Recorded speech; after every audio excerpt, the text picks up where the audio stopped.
How many people think they know what OpenSocial is? Okay.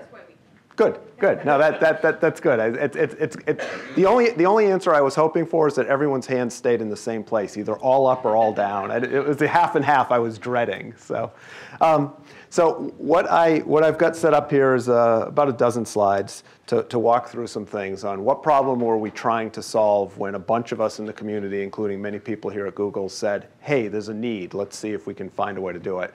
What's the state of it right now, and what are some of the interesting directions? What's happening, what's coming, where do we see things going on? This is the 7-word summary, right? This is why we thought there was something worth doing here. And I think there's actually a couple of, what do we mean by web and what do we mean by social, and what do we mean by the social web?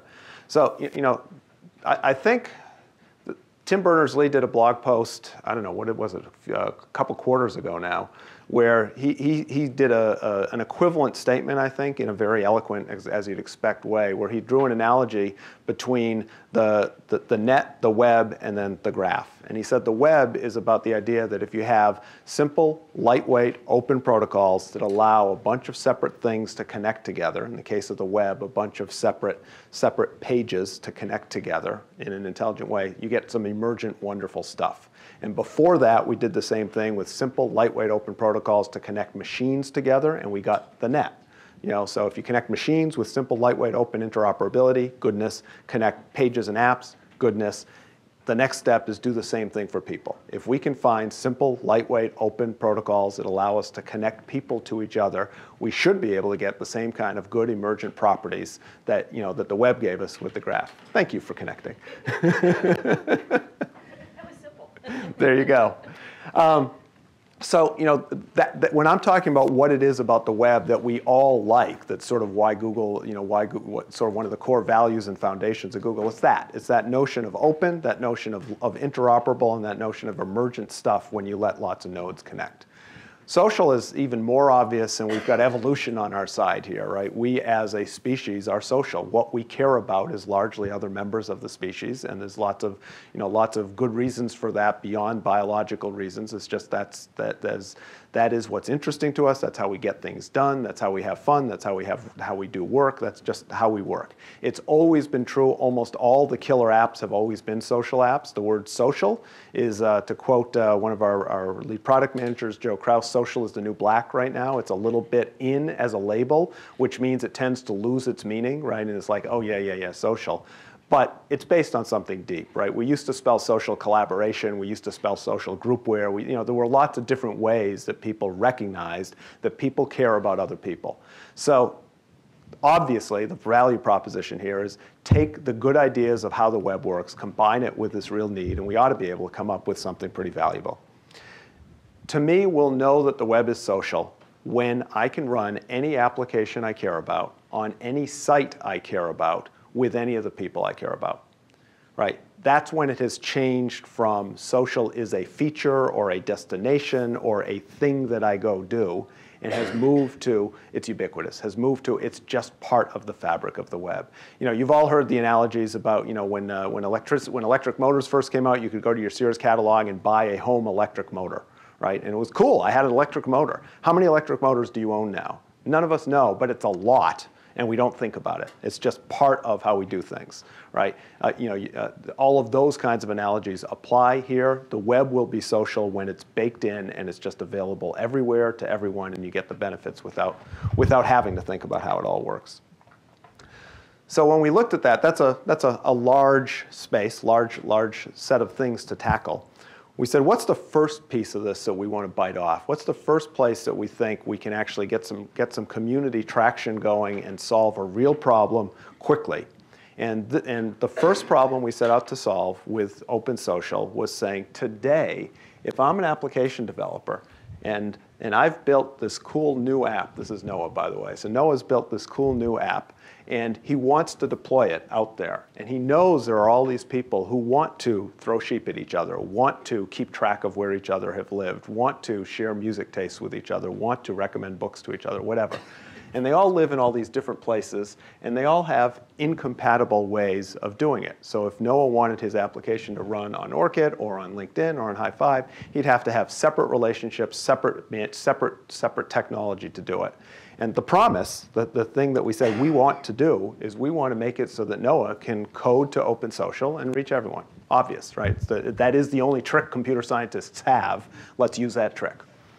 So the benefits of OpenSocial in that world for app developers is reach. It just means code once, get to more people. And you don't have to, one of the good things is you don't have to be perfect. You don't have to be write once, run anywhere. If I can reach 10 times the audience with 2 times the effort, that's wonderful, right? It doesn't have to be free. Anything that makes it not 10 times the audience, 10 times the effort. So you can incrementally get that benefit.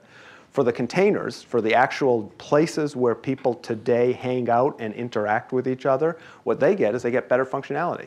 Orchid is a more interesting environment today because non-Orchid programmers are building things to make it better.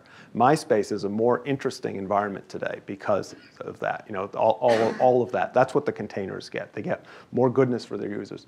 And users, this comes back to why we want a social web in the first place. There's more things they can do in more places with more people. So it just makes the whole web better. A question that we often get asked by cynics in the press and in partners is, why does Google care? So I didn't put it on the slide, but I'll do the 30-second answer. Google cares because Google wins when the web wins. And we win when the web wins sort of ideologically and financially, right? So fortunately, we don't have to choose between doing what's right and doing what's good for ourselves in this case. Because Google our whole business model is built on a vibrant, successful web where lots of people get lots of value from doing things online. And anything that makes that better ends up being good for our business, as well as just being one of the reasons many of us here at Google are excited about working in this space. So, they line up, which is nice. So if users win, and in a way that allows all the different people who have to play together to choose to play together, that makes the web better. That's what we're trying to do. So what is OpenSocial? What does it take to start to deliver on that promise? Well, first, and I think technically by far the most important, is a spec, right? And it's a spec first because that's how the web works. It's like, let's come up with the protocol that defines how tab A inserts into slot B.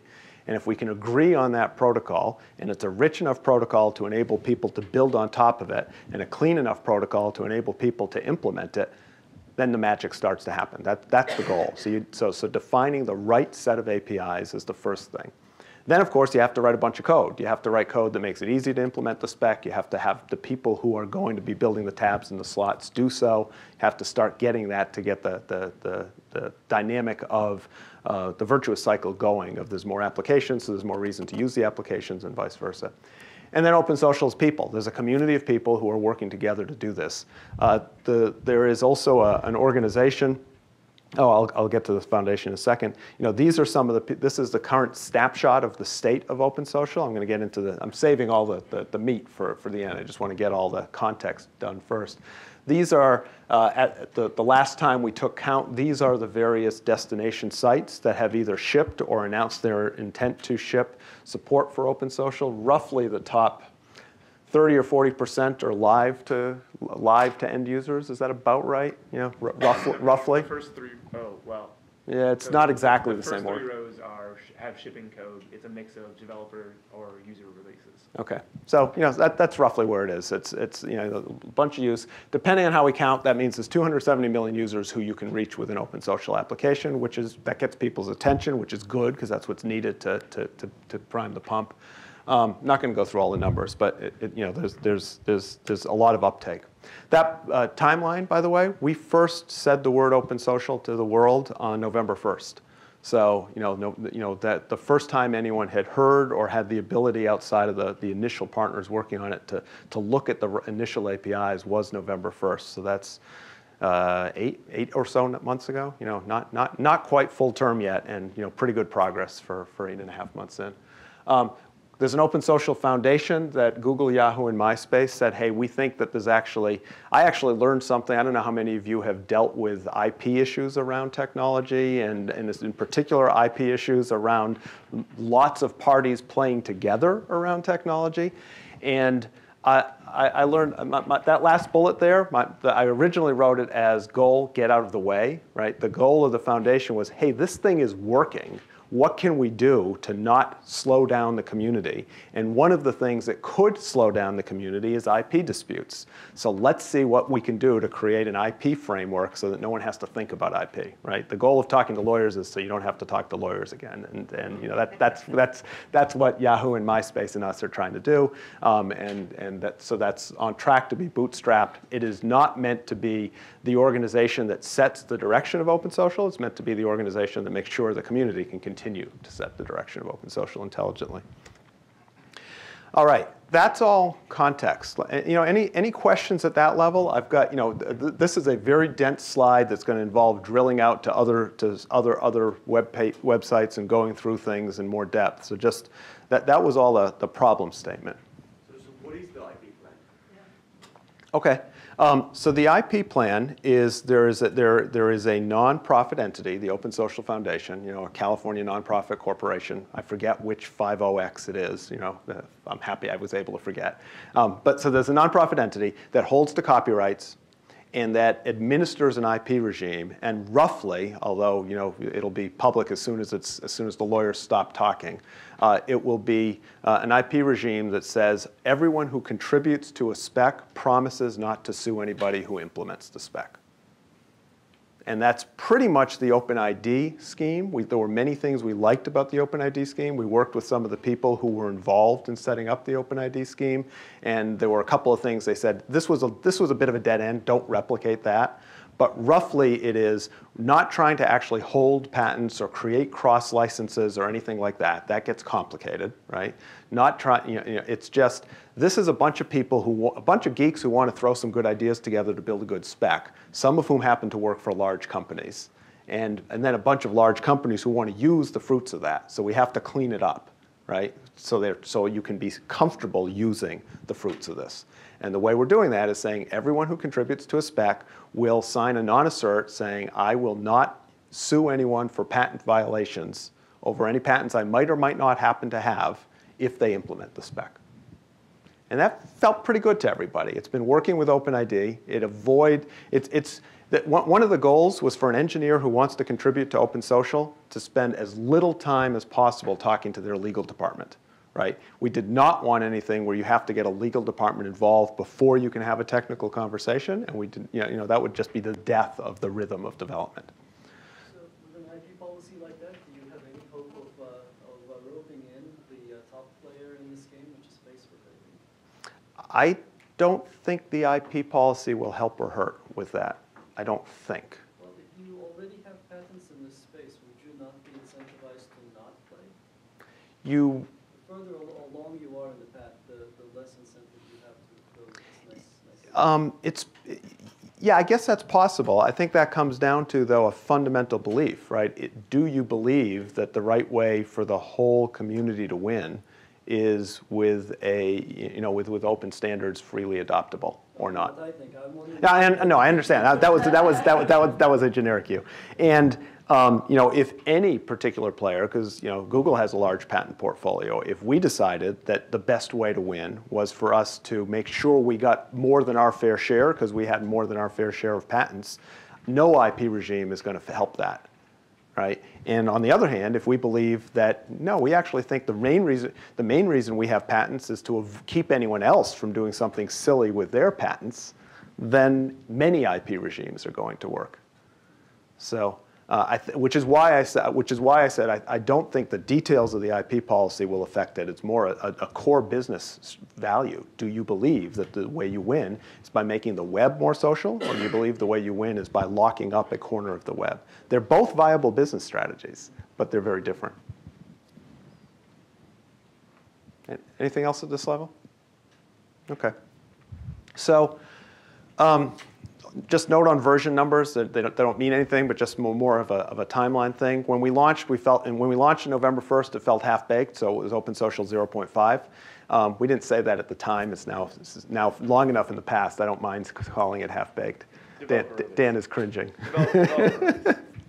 But we launched version 0.5, and we got a lot of feedback around good start, but boy, is this broken, or what about this big hole, or I can't do this, mostly from the people who are trying to use it, saying, I want to deploy my music application on MySpace, and this is what's stopping me.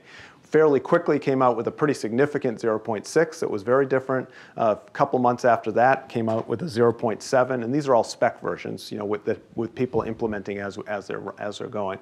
0.7 that was, at the 20% different from 0.6, yeah, like that. And then that's the one that's where the developers stopped complaining and started coding. They said, okay, I got it. I can now build what I want my users to have on top of this. There's a 0.8 version that's been defined that people are starting to switch over to, and it's incremental and enhancing as opposed to changing the foundation. Yeah. Do you see a significant increase of apps after the version is improved? Yeah, but I can't directly attribute that to the versions because it's in such a compressed timeline that there's just a natural adoption cycle that's confounded with it, because you have to get mind share, you have to get awareness, and then you have to get mind share, and then you have to make it to, so you can, first you have to decide you're going to code for OpenSocial, and then you have to figure out what it is, and then you have to finish the things you're in the middle of, so there's that natural delay.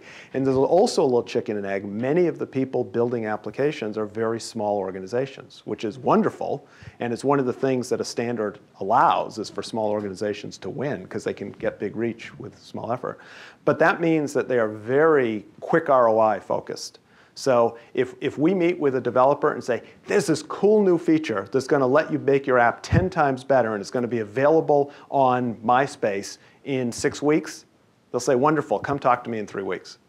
Because 6 weeks is distant future. So there's some of that going on too.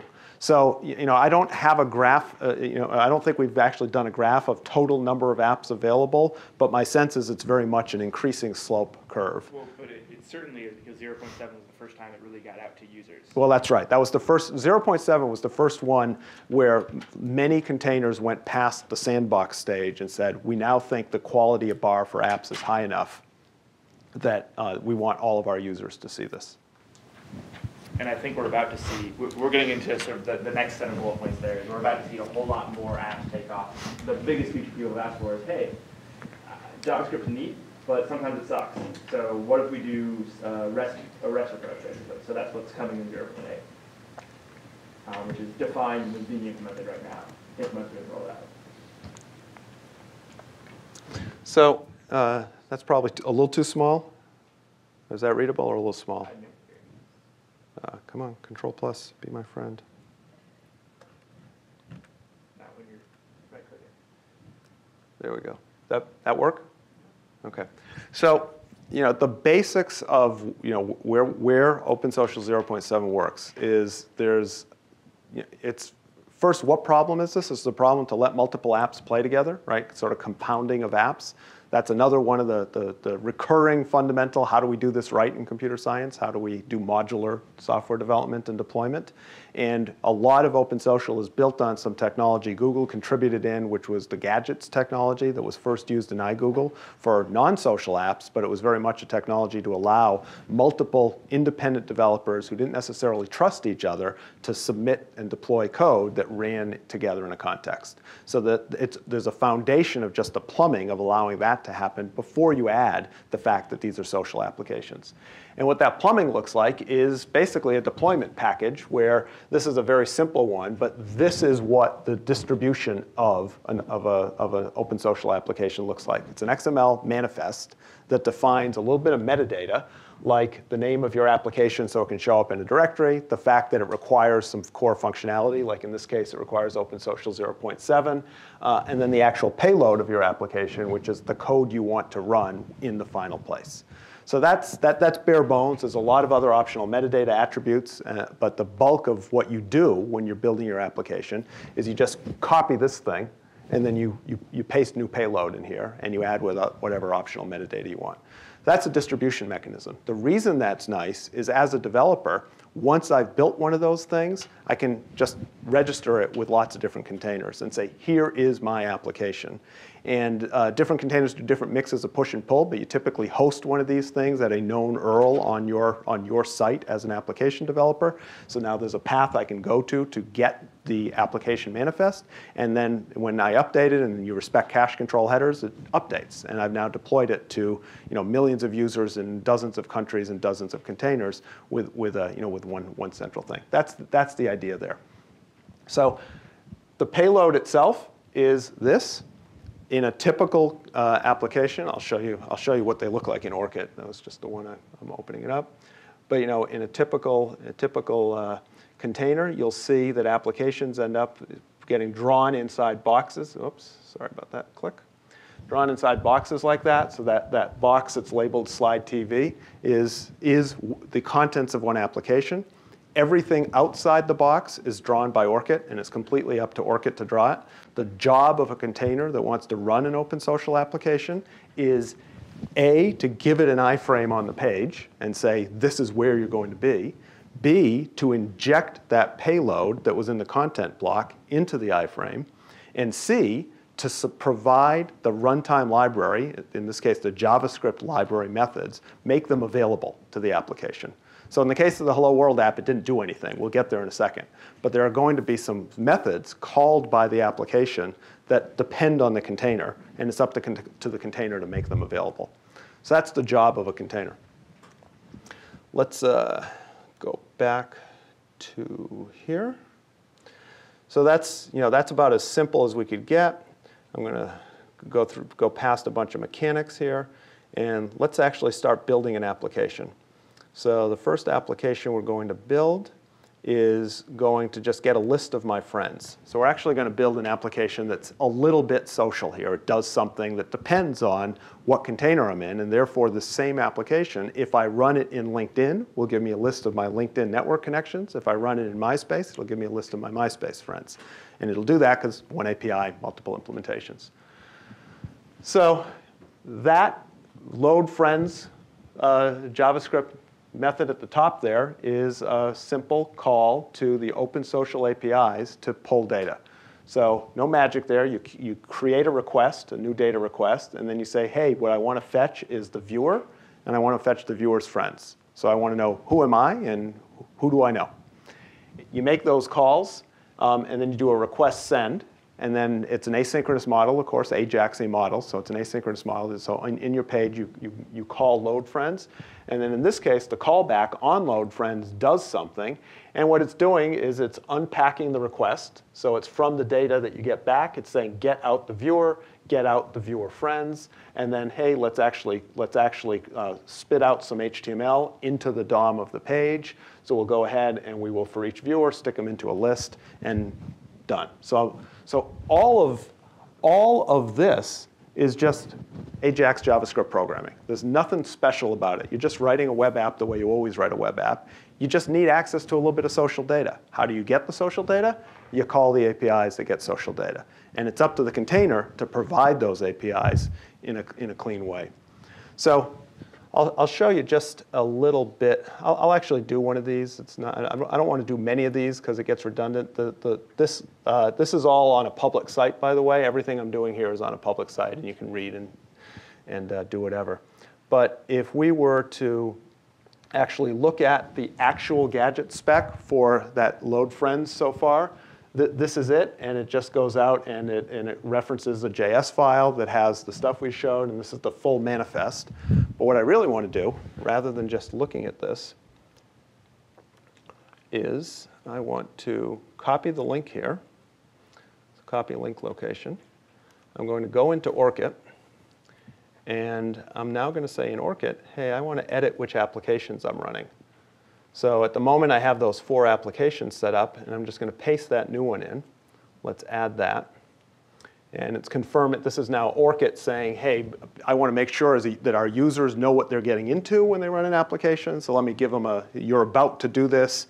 Are you actually willing to let this application have access to various bits of your information? It's up to the container to enforce whatever policies it wants around access to user data. And now I'll go ahead and add the application. And there it is. So this is that application that we just installed. I didn't actually type it, but that we just installed. And in this case, it pulled the list of my ORCID friends. If I were to take that exact same URL pointing to an XML file and stick it into Hi5, I'd get my Hi5 friends. The Chrome would be different. The installation flow would be different. That's up to the container. But the application is running in its own area, its own box, and it controls its destiny inside that box. So that's, everything else is more of the same, right? Exercise for the reader. So I'll go down to the bottom of the tutorial and just show you some of the other things, but I think you already get the flavor of developing in the existing OpenSocial programming model. So let's go back here. And so a couple of things that are here. One is a couple of things to point out. There are methods in here where, in addition, I'm sorry, I scrolled down too far. So in addition to the bare bones of what I want to do is to just display information about the user's friends, there's also some hooks to do things. So one of the things you can do here is we're actually getting information about, in this case, what gifts I have given my friends. So it goes out and makes calls to the data store, which is also defined by the OpenSocial API, and says, and you can say, hey, I've given Dan a peanut, I've given Graham a cashew, and can keep track of those different things. It's fetching that. And there's also, and this ends up being very important, there's a post-activity call. That's another OpenSocial primitive, which is to push messages out to the people you care about. And exactly how those messages are delivered is completely up to the social environment, to the container. But the notion as an application that, hey, a user's just done something in my application that I think is of interest to the people they know. Let's make it available. So the core OpenSocial data types that it works with, we're seeing all of them here. First is people. Who am I? Who are my friends? Second is a data store to just keep track of some state and some persistence. And the third is activities. What am I doing? That turned out to be the over-threshold bar to unlock a world of creativity in social applications. We weren't sure exactly what that min bar was, but it turned out that who I am, who I know, what I'm doing is actually what we mean when we say enable social apps. And there's lots of other things people would like. That's what they needed. So I'll go down to the bottom here. We'll just do one more. So, so here's the Gadget spec. The Gadget spec looks the same, a little bit different HTML in here, and it's pointing at some more JavaScript. Let's go back and actually look at that JavaScript again just to see it. So this is, I'm going fast just so you see size, sort of size of scroll bar. But this is the complete application that knows how to post activity about when you've given something to somebody and sends that through, updates the information in the data store, updates the who's given what to whom, and then does all the fetching needed to draw it. And let's do the same stunt as before. Copy link location, go into ORCID, edit our applications, and let's remove the old one just so we're not confusing ourselves. Paste in a new one, add application. This is step 5 of the tutorial. And now I noticed this before, it took a refresh before it's stuck. Okay, so I can give a peanut to, Dan's one of my friends. Dan, do you want a peanut or do you want a cashew? Cashew. Cashew. There you go. So I will give Dan a cashew nut. And there you go. Dan Peterson has received a cashew nut. No one's given me anything anyway. If we wanted to, Dan could log in with his credentials. He'd see on his account that when he ran the same app, he's received this. And whether or not he's running the app, he could go into his news feed and see that David gave him a cashew nut. And then he could click on that and discover the application and say, oh, that's so cool. Let me get it, et cetera. Who I am, who I know, what I'm doing, a little bit of persistence, a little bit of plumbing to enable apps. That's it. That turned out to be what's needed in an API. So if you remember that promise slide, go back to that. If you remember, the promise was, as an application developer, I should be able to code to a single well-defined API and from that be able to reach and deploy these applications in a bunch of different contexts. This is where we are in delivering on that promise. I wouldn't say we're close to done, but we're a good ways towards delivering on that promise. I see some healthy skepticism. Well, here's what I think a lot of people think is the critical blockage point to explode. And I hope you were going to give me some help. Mm-hmm. I don't know who will value from what I develop. And as a receiver, I don't know which developments out there would benefit what my activity, needs, desires, goals are. And in some sense, there's a marketplace in between. Your examples are directed communication, right? And what we need is a way to discover that someone else's activity has generated something I can value from. Yep. Without being caught up in directed communication. Yes. I mean, this goes back in our own work to understanding why mission control works as a collaborative endeavor in the face of surprise and change and whatever. And it's this ability to not have to know, I need to ask him, right, or him to tell me what to do as a task, in that case, after something's gone wrong in a space mission. Yep. I can simply observe there's activity and go, oh, I need to be doing something, or there's value over here, and this goes back and forth without directed communication. Directed communication breaks it all down.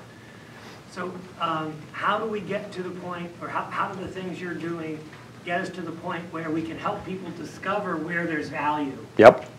Without having this high workload overhead of directed communication or background knowledge to know somebody has value for me. Yeah. Then I can generate value for somebody else. Yeah, that's an excellent question, and certainly the sample tutorial app I went through is at the opposite of, you know, it's kind of cool that I could do something social with someone else in a standard way, but boy, is it the beginning of the interesting stuff. And it's also why in some circles we don't like to use the word social, because it tends to drive people to those kinds of. Yes, it does. Yes, it does. When it's this in a distributed world, what we're interested in is taking advantage of that diversity when I don't know exactly what there is to take advantage of. Yeah, I agree. The two images, sort of taglines that I find most useful in thinking about this, one is just colloquially peripheral vision, right? I want to enable peripheral vision. And the second, the Clay... By the way, it's not colloquial, it's also technical. Yeah, okay, I think I wrote a paper on this about 30 years ago. All right. All right. So the well-established doctrine in the field asserts from esteemed researchers that peripheral vision is the appropriate way to think of this problem space. Clay Shirky, in his recent book, has talks about a mechanism for achieving this. He calls it just summarizing a bunch of things. He says publish then filter, which is the idea that there's starting to be this information connection mechanism, which is far from, you know, unicast or even broadcast. It's broadcast everything all the time, everywhere, and just tune in to the stuff you care about. You know, and that's you know, that's a good description of an ongoing trend without being a prescription for how to do it better, right? It is all. The fact that this is happening now is like many other things, technically enabled, right? Until it was possible, and it's, as always, it's, you know, look at the fundamental costs of different things, and when cost structures change, what's possible changes. The cost of physically getting the information from me to you has plummeted to where it's actually possible for me to broadcast everything. Look at YouTube. It is possible to broadcast stuff that there's absolutely no point to broadcast, and the odds that anyone would care about it are only 0.001%.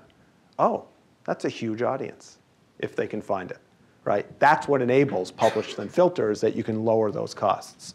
So I think what will enable intelligent filtering is awareness of social connections, right? It's not the only thing. Obviously, Google Search is a wonderful filtering tool for the world of everything that's on the web, and it's a wonderful filtering tool ignoring social connections.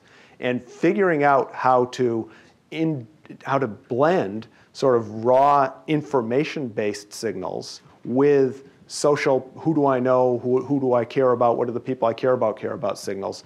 There have been a bunch of people who have unsuccessfully tried that, right? No one has cracked that yet. I think the mechanics of OpenSocial are going to allow more experimentation. They're going to allow more people to start tossing more information out into the ether. I think one of the things that Facebook is doing very well, and they're actually doing it more, several of us were at F8 yesterday looking at their preview of what's coming. One of the things they're doing very well is really using their news feed as a great vehicle for a publish then filter experience, but just starting, I believe, to really figure out how to do the filtering. But that notion of let's just throw it all out there. I think Friend Feed, that many of you have probably seen, is an example of a startup that's playing in the same space of let's just spew a lot of information out there. I think news crawls on CNN are an example of publish. So let me ask a different question. Yeah. And this applies across all the different things we'll all be discussing these 2 days. Where are you in just building infrastructure, and the example you just cited, letting the experiments happen? Yep. Versus, as in the energy talk, how will you want to partner in creating those experiments, in guiding those experiments, even though, just as in the green talk, you're not really about green technology, green energy and whatever. But on the other hand, there's lots of interesting ways Google philosophically and potentially financially benefits if those things work. Yeah. So where do you want to go in the experimentation, innovation, discovery process, as opposed to just the infrastructure, and then whoever happens to do cool things does cool things? Yeah. Well, we want to do both, is the short answer. And I think we have to do both, partly because the right way to build the direct end user value that we want to create, that we want to see created, needs some upgrades to the infrastructure. So if we can bootstrap those, that's necessary. So that's why we need to do that. At the same time, you need some proof points. You need some examples. You need them both for the people working on the infrastructure and to just get the juices flowing out there. So anything we can do to actually connect all the dots. I had it as an end of the talk thing. Let me actually just give you an example of one of the places where, so everything I've said so far has been about what the OpenSocial community is doing. And Google is one of the loud voices in the OpenSocial community because we care a lot about it and we have a lot of people, contributing to the community. But it's all on both an IP regime and a branding regime and everything else. That's all OpenSocial. Google Friend Connect is a new product that's in alpha release from Google for the last couple of months that is built on top of some of these standards. And I'm not going to do a deep demo. I'm just going to use it as an example of how we're trying to play at many levels of the stack. And the idea of Google Friend Connect is let's take this idea of, gee, I want to be able to make things more social. And remember when I said the first problem and the first promise was you've got these existing social destinations and how can you make them more interesting? There's the whole rest of the web, right? There are all the little websites. Another quote from Clay Shirky, every website is a latent community. I completely agree, right? Every website, there is a set of people who huddle around that website with varying levels of interest, and some of them are, they are disproportionately likely to be interested in each other than random people. So what can we do to start to unlock that? And so the idea of Friend Connect was what can we do to make it very easy for any site owner to drop in, to sprinkle some social onto their page and start letting the users of that page interact with each other, get some benefits from knowing who each other are. What can we do to do that? And in order to pull that off, we said we had to build on some infrastructure, some of which existed and some of which didn't 6 months ago. So it's built on OpenID for authentication. It's built on OAuth, which I'm not going to try to explain details for those who don't know, but it's an authorization protocol. It's kind of like a valet key for a website where you can give someone, you don't have to give someone the password to your email to give them the ability to access your address book, for example. And then it's built on OpenSocial to let you run applications. So this is an example where we're saying, let's look at the state of the infrastructure. Let's build an interesting end-to-end app that we think does something pretty compelling for site owners and visitors to the 90% of the web that gets relatively small traffic compared to the big sites. And by the way, in doing it, we're finding some gaps in the infrastructure. So let's yell at the folks next to us who are building the infrastructure and try to move that forward. That's a half answer, but the rest is all details because it's we think we need to work on all of this, and we take it as a constraint that anything we build around making the web more social has to be something that someone else could build on open standards, and if those open standards don't exist, let's create them, let's advance them, let's propose them. So that's kind of the how we do it, but then we work above and below the line. How are we on time? Do you? 11:57. All right. So let me tell you what I didn't tell you, and then we can. I expected this to drop into Q&A, and it did. So thank you for engaging. We talked about OpenSocial 0.7, which is the thing that has those 270 million users that we cited. OpenSocial 0.8, which is approved, and people are developing it now. There's a bunch of relatively incremental enhancements to the JavaScript methods, things that are not interesting at this level. A very important thing that we knew from day one people wanted that was missing is we're widening the programming model. And the power of the initial OpenSocial release is all you have to do is code in JavaScript, standard web development methodology, run in the browser, that's it. You don't need to server, you don't need to scale your servers, you don't have to worry about that. Just, you can do it all in the browser. Wonderful. Some developers think that's wonderful. Other developers say, you're tying my hands. I've got servers. I like to code in Rails or PHP or Java or whatever. I've got a back end, and I want to take advantage of it. And you're telling me I can't get the social information on my server. I can only do it in the browser. That the RESTful APIs that are part of 0.8 fix that, where all of the things that you can do through the JavaScript that are now, there's now a wire protocol that you can also use to get that same information, do those same interactions from your application development server, and therefore, obviously, they can play together. So as an app developer, you can now choose what mix of app development you want to do based on your servers and what mix you want to do inside the browser. The one other word I realized I haven't said yet is Shindig. So Shindig is an Apache project. It's an Apache Software Foundation open source project. And the mission of Shindig is to make it easy to adopt OpenSocial.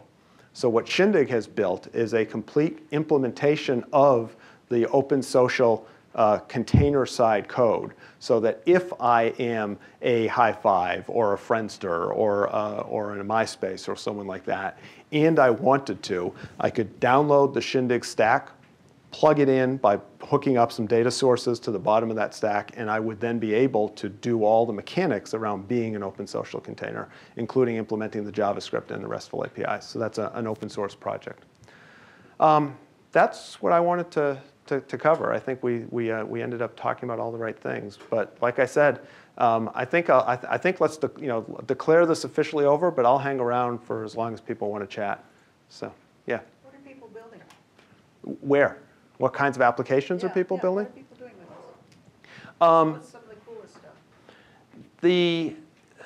Well, it depends on your tastes in cool. The most popular stuff is, as always, what you would find, and something the most popular stuff. So like, what are the ones that we just turned on Orchid Worldwide, and the top apps were a couple of music apps and a game.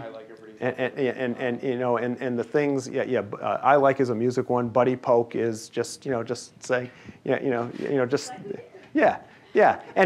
that, there you go. That was physical, buddy.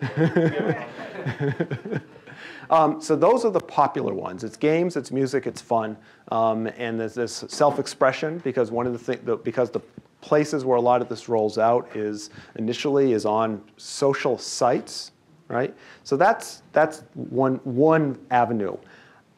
I think that category of things is actually what I like least about the label social, because that's the category that people think of when they hear the word social. And for good reason, because anything that gets hundreds of millions of users caring is but. Another very interesting set of things that are not quite live yet, but a few of the business social sites, which don't tend to call themselves social, but the people like LinkedIn, people like Salesforce, people like Oracle that are working with OpenSocial, are starting to develop some really interesting apps around using this in a business context, around an application to see where I've been and where I'm going on a map, so you can, if you're going to be traveling and in the same place as someone else, or an application who knows something about this that can help me to work your network to find things in an interesting way. Those are not live yet, but they're going to be much more value creating. There's a category of application. Actually, Facebook touted this as one of their top ones. High Five is seeing this as one of their exciting ones, which is how many of you know Causes, the app Causes? Yeah. If you do, it's a very simple application. They all are technically very simple. It's an application that lets you say, hey, here's a cause I support, and I want to donate $5 to it. And then your friends see that, and then they can donate money to that cause. And then it shows you your impact. It's like, how much impact have you made by you and your friends and your friends' friends contributing to this cause that you care about? And it's both a self-expression thing that leads to an action. And then it turns out that one of the things we're seeing with Friend Connect that ends up being, it almost doesn't count as an application, but ends up being valuable is I can show you, is just very simply a gallery of who's around. So yeah, so here is this, here's one of the Friend Connect sample sites. Here's a gallery of, the people who have decided to join this site. So when I go to the website, I can see who's there, the Peripheral Vision thing. And if I choose to sign in, and it knows I have Google cookies around, so I'm going to sign in with my Google account, then it's not only going to show me who's around, but it's going to show me which of my friends are around and members of the site. I don't even know if I'd call that an app. The reason I think it's interesting is because the ratio of how much I care about it to how trivial I think it is technically is really high, right? The value to code ratio there is surprisingly high to me. One more, okay. Yeah. So for me, when I go to some random cooking site, to see not only that there's 2,000 members of the site, but that I'll be able to see down here. Here are my 10 friends who are also members of the site, and I can and I can start clicking on them and finding out what they're into, and find out, oh, and I didn't know Mussy was into cooking. Wow, that's kind of neat. Like I said, that's about as trivial a piece of technology as you can imagine, but the fact that it's that useful is interesting. What's the security model for this? So do you, for example, how about you describe it as deltas from the Facebook model? So do you expose emails to applications? Do you expose people's friends' friends? Can you post to friends' walls and so forth? So what's the delta? So sorry, who's us? Yeah, that's the first part of the question. So OpenSocial allows all of those, allows yes or no answers to every question you just asked. Okay, because OpenSocial has to, because OpenSocial is an API. So one of the interesting things developers coding to OpenSocial have to get into their head is the fact that there isn't a single policy, although there is a single mechanism. And as always with one of these things, that means the second container they run on, they say, oh, I didn't realize that might be different, and then after that it gets easier. So there is built into the API at all levels the ability, for example, to say, how much do you drink? And the container can say, I don't know. Or it can say a lot or a little. Because in some containers, that's an important piece of the profile. In others, it's irrelevant. Right? Email is just another example of that. And every call that is passed to the container has that there's what is a technical question is how can we ensure that whatever the container's policy is can be trustworthily enforced. Right? So built into the protocol is our signing mechanisms for a request made from the application to be signed by the container with the ID of the owner of the page and the viewer of the page and the application before it's passed to the container backend. So the container backend can then make sure that according to whatever its policies are, it grants access to whatever subset of the information. Yeah. So as time passes by, it's very likely that there are many apps already implemented. So if I want to develop a new one, it seems there's no incentive to do this. But one is, like, before I do something, there's a quick way for me to find out if something already out there. I just type it, oh, I get it. Is something out there? Yeah, they're early stages, so there's no. It's not as easy as it could be. But first, you can go to there's always a long tail, but there's also always a short head. If you go to 4 sites and search their directories, you'll have 95% coverage of interesting stuff.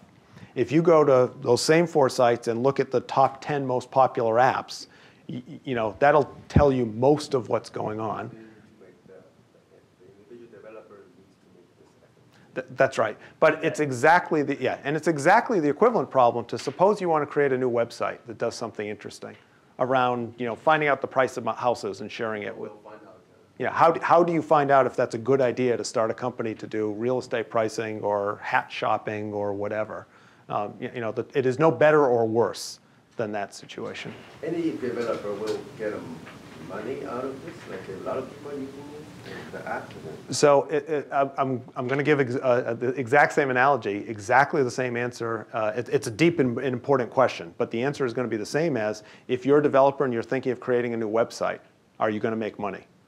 Well, it depends. If you run ads on your website. You have the model to support it, like, because you can have ads running around these apps. But it's a policy question for each place that hosts these applications, right? Because if I'm LinkedIn, maybe I want to have a different model where I actually pay developers to build on my platform here, and then I wouldn't want them to have ads because I'm already paying them. But in a case of like MySpace, for example, maybe you can monetize with ads that are on a certain set of where your app shows up as opposed to on everywhere. It's just going to vary a little bit. Here, one of the, I'm going to give you 2 examples that taught me that I don't know anything about monetization. Okay, because we were talking to a bunch of developers. They all care about this, and there's the simple answer of run ads on your application. It's your application. It's just a web page. Run ads if you want, and the container allows it. One example is the people who make one of the poke apps, the throw a sheep at your friends apps. They said that they were asking us a very important question about OpenSocial, right? And they were saying, "Am I allowed to throw Coke bottles at my friends?" And we said, "Huh?" It turns out that they had a popular enough application that they were getting approached by product placement opportunities where brands wanted to inject their branded objects into this application for more engagement, and then that became a question for the container to do you or do you not allow that sort of product placement, which is a fascinating question, completely non-technical, may end up being the way someone makes the first $100 million business in this, I don't know. Right? So that was one of the 2 that taught me that I know nothing about monetization. The other one is this sillily addictive application called TypeRacer. Okay? So TypeRacer, you run TypeRacer, and you get a little countdown, 3, 2, 1, go, and then it shows you a phrase. And you type the phrase, and it keeps track of how fast you're typing it, and it shows you how fast you typed compared to how your friends type, and people compete on, am I at 60 words per minute, am I at 89 words per minute, whatever, right? Wonderful. One day, you're already tensing up thinking about it. Imagine when it's counting down in front of you, right? So somebody said, and I don't actually know if he did this deal, but he got into conversations where, why don't you get people to pay you to put reviews of a new movie as the phrase that you have to type? Raiders of the Lost Ark is the best movie ever. I can't imagine how they did the special effects. Right? It's like, that's a huge monetization opportunity that has nothing, right? So I am sure there are creative ways to make money here that I don't have any clue about.